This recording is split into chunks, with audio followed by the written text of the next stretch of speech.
ಎಲ್ಲರಿಗೂ ನಮಸ್ಕಾರ ಸ್ನೇಹಿತರೆ. ನಿನ್ನ ನಂಬಿದವರನ್ನು ಎಂದಿಗೂ ಮೋಸ ಮಾಡಬೇಡ. ಸಹಾಯ ಮಾಡಿದವರನ್ನು ಮರೆಯಬೇಡ. ಮನೆ ಬಾಗಿಲಿಗೆ ಬಂದವರನ್ನು ಅವಮಾನ ಮಾಡಬೇಡ. ಸುಣ್ಣದ ನೀರು ಕೂಡ ಹಾಲಿನಂತೆ ಕಾಣುತ್ತದೆ, ಆದರೆ ಗುಣ ಬೇರೆ. ಹಾಗೆಯೇ ಕೆಲವರು ನಮ್ಮವರಂತೆ ಕಂಡರೂ ಅವರ ಒಳಗಿನ ರೂಪ ಬೇರೆಯೇ ಇರುತ್ತದೆ. ಹಣವಿದ್ದರೆ ನೆಮ್ಮದಿ ಇರುವುದಾದರೆ ಅರಮನೆಯಲ್ಲಿ ಇರುವ ರಾಣಿಗೆ ಏಕೆ ನೆಮ್ಮದಿ ಇಲ್ಲ ಅಲ್ವಾ? ನೀವು ರೆಕ್ಕೆಗಳೊಂದಿಗೆ ಜನಿಸಿರುವಾಗ ಜೀವನದಲ್ಲಿ ಉತ್ತುಂಗಕ್ಕೆ ಹಾರುವ ಬದಲು ತೆವಳಿಕೊಂಡು ಸಾಗುವ ಹಂಬಲ ಬೇಕೆ? ಬದಲಾವಣೆ ಎನ್ನುವುದು ಆರಂಭದಲ್ಲಿ ಬಲು ಕಠಿಣ, ನಡುವೆ ಗೊಂದಲ, ಕೊನೆಯಲ್ಲಿ ಸಂಭ್ರಮವನ್ನು ಕಾಣುತ್ತೇವೆ. ಮೋಸ ಮಾಡುವ ಪ್ರತಿಯೊಬ್ಬರು ಹೇಳೋ ಮೊದಲನೆಯ ಮಾತು, ನಾನು ಎಲ್ಲರ ಥರ ಅಲ್ಲ, ನನ್ನ ನಂಬು ಅಂತ. ಏನಂತೀರ ಸ್ನೇಹಿತರೆ?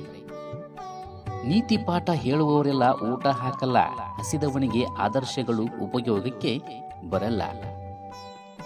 ನಿಮ್ಮ ಕುಟುಂಬದ ಕೆಲವರು ನಿಮ್ಮನ್ನು ಸಮಾಧಿ ಮಾಡಲು ಮೈಲುಗಟ್ಟಲೆ ದೂರದಿಂದ ಬರುತ್ತಾರೆ. ಆದರೆ ನೀವು ಬದುಕಿರುವಾಗ ನಿಮ್ಮ ಯೋಗಕ್ಷೇಮ ವಿಚಾರಿಸಲು ಬೀದಿಯನ್ನು ಕೂಡ ಅವರು ದಾಟುವುದಿಲ್ಲ. ಸೋಲಿನ ಸಂದರ್ಭದಲ್ಲೂ ದೃಢವಾಗಿ ಒಂದೇ ಒಂದು ಹೆಜ್ಜೆ ಮುಂದಡಿ ಇಟ್ಟರೂ ಸಾಕು, ಅದು ನಿಮ್ಮನ್ನು ಯಶಸ್ಸಿನತ್ತ ಕೊಂಡೊಯ್ಯುತ್ತದೆ. ದುಡಿದು ತಿನ್ನುವ ಸಮಯದಲ್ಲಿ ಕೂತು ತಿಂದರೆ, ಕೂತು ತಿನ್ನುವ ಸಮಯದಲ್ಲಿ ಬೇಡಿ ತಿನ್ನಬೇಕಾಗುತ್ತದೆ. ಕಲ್ಲು ದೇವರಿಗೆ ಚಿನ್ನ ಹಾಕೋ ಬದಲು ತಾಯಿ ದೇವರಿಗೆ ಅನ್ನ ಹಾಕಬೇಕು. ಆವಾಗಲೇ ಆ ದೇವರು ಕೂಡ ಮೆಚ್ಚುವನು. ತುಂಬಾ ಬಲವಂತವಾಗಿ ಪಡೆಯುವ ಪ್ರೀತಿ ಹಳಸಿದ ಅನ್ನಕ್ಕಿಂತಲೂ ಕಡೆಯಾಗುತ್ತದೆ. ಶುರು ಮಾಡಲು ಶ್ರೇಷ್ಠನಾಗಿರಬೇಕಿಲ್ಲ, ಆದರೆ ಶ್ರೇಷ್ಠನಾಗಲು ಶುರು ಮಾಡಲೇಬೇಕಾಗುತ್ತದೆ. ಇದು ಪಾಪಿ ಜೀವನ ಗುರು. ಇಷ್ಟಪಟ್ಟಿದ್ದು ಏನೂ ಸಿಗ್ತಿಲ್ಲ ಈ ಜೀವನದಲ್ಲಿ. ಉನ್ನತ ದೇವರಿಗೆ ಎಡೆಯಿಟ್ಟು ಹಸಿದು ಬಂದವರಿಗೆ ಹೊರದಬ್ಬುವ ನೀಚ ಕುಲವೆಂದರೆ ಈ ಮನುಷ್ಯನೇ ಅಲ್ವಾ? ನಮ್ಮ ಜೀವನ ಹರಿಯುವ ನದಿಯ ಹಾಗೆ ಇರಬೇಕು. ಹಿಂದೆ ಆಗಿದ್ದನ್ನು ಬಿಟ್ಟು ಮುಂದೆ ಆಗುವುದರ ಕಡೆ ಗಮನ ಕೊಟ್ಟರೆ ಖುಷಿಯಾಗಿರಬಹುದು. ಮನಸ್ಸಿಗೆ ಇಷ್ಟ ಆದವರು ಮನಸಾರೆ ನಮ್ಮ ಜೊತೆ ಮಾತಾಡ್ತಾ ಇದ್ರೆ ಆ ಸಂತೋಷದ ಮುಂದೆ ಸ್ವರ್ಗವೂ ಕೂಡ ಸಣ್ಣದಾಗಿ ಬಿಡುತ್ತದೆ. ಅಹಂಕಾರ, ದುರಹಂಕಾರ, ಅಧಿಕಾರ ಯಾರಿಗೂ ಶಾಶ್ವತವಲ್ಲ. ಅದು ಕೇವಲ ಸಮಯವಿದ್ದಾಗ ಮಾತ್ರ. ಆತ್ಮತೃಪ್ತಿಗಾಗಿ ಕೆಲಸ ಮಾಡಿ, ಹೊಗಳಿಕೆಗಾಗಿ ಅಲ್ಲ. ಆನಂದಿಸಲು ಜೀವನ ನಡೆಸಿ, ಮೆಚ್ಚಿಸಲು ಅಲ್ಲ.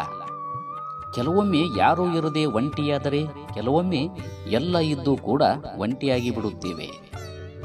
ಗಂಡನ ಪರಿಸ್ಥಿತಿನ ಅರ್ಥ ಮಾಡಿಕೊಂಡು ಹೊಂದಿಕೊಳ್ಳುವಂತಹ ಹೆಂಡತಿ ಸಿಕ್ಕಿದ್ರೆ ನಮ್ಮ ಬದುಕು ಬಂಗಾರವಾಗುತ್ತದೆ ಅಲ್ವಾ?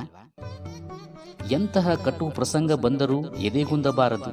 ಇದೇ ಸುಖಿಯಾಗಿ ಇರುವುದರ ರಹಸ್ಯವಾಗಿರುತ್ತದೆ. ಬುದ್ಧಿವಂತ ವ್ಯಕ್ತಿಯು ತಾನು ಕಂಡುಕೊಳ್ಳುವುದಕ್ಕಿಂತ ಹೆಚ್ಚಿನ ಅವಕಾಶಗಳನ್ನು ಕಟ್ಟಿಕೊಳ್ಳುತ್ತಾನೆ. ಬದುಕಿನಲ್ಲಿ ಸೋಲಿಗೆ ಜಾಗವಿದೆ ಎಂದಾದರೆ ಗೆಲುವಿಗೂ ದಾರಿ ಇದೆ. ಹುಡುಕುತ್ತಾ ಸಾಗಬೇಕು ಅಷ್ಟೇ. ಮಾತುಗಳಿಂದ ಮಾತ್ರ ಎಲ್ಲರೂ ನಮ್ಮವರಾಗಲು ನೋಡುತ್ತಾರೆ ಹೊರತು ಪ್ರಯತ್ನಗಳಿಂದ ಅಲ್ಲ. ಅದರಲ್ಲೂ ಮಾತುಗಳಿಂದ ಮಾಡಿದ ಪ್ರಯತ್ನವೂ ಕೂಡ ಕೇವಲ ನಾಟಕವಷ್ಟೇ ಆಗಿರುತ್ತದೆ. ಯಾರನ್ನು ಅತಿಯಾಗಿ ತಿದ್ದಲು ಹೋಗಬೇಡ. ಏಕೆಂದರೆ ಹಾಳೆಯಲ್ಲಿ ಅಕ್ಷರ ತಿದ್ದಿದಷ್ಟು ಹಾಳೆ ಹರಿದು ಹೋಗುತ್ತದೆ. ಕಾಲ ಯಾರ ಸೊತ್ತು ಅಲ್ಲ. ನೊಂದವರಿಗೂ ನೋಯಿಸಿದವರಿಗೂ ಒಂದಲ್ಲ ಒಂದು ದಿನ ಮಾಡಿದ ಕರ್ಮಕ್ಕೆ ತಕ್ಕ ಫಲ ಕಾದಿರುತ್ತೆ ಎಂಬ ವಿಷಯಗಳನ್ನು ಹೇಳುತ್ತಾ ಮತ್ತಷ್ಟು ವಿಷಯಗಳೊಂದಿಗೆ ಮುಂದಿನ ವಿಡಿಯೋದಲ್ಲಿ ಭೇಟಿಯಾಗೋಣ. ಕೂಡಲೇ ನಮ್ಮ ಚಾನಲ್ಗೆ ಸಬ್ಸ್ಕ್ರೈಬ್ ಮಾಡಿಕೊಳ್ಳಿ ಅಂತ ತಮ್ಮಲ್ಲಿ ವಿನಂತಿ ಮಾಡಿಕೊಳ್ಳುತ್ತಾ ಎಲ್ಲರಿಗೂ ನಮಸ್ಕಾರ. ಶುಭವಾಗಲಿ. ಎಲ್ಲರಿಗೂ ಒಳ್ಳೆಯದಾಗಲಿ.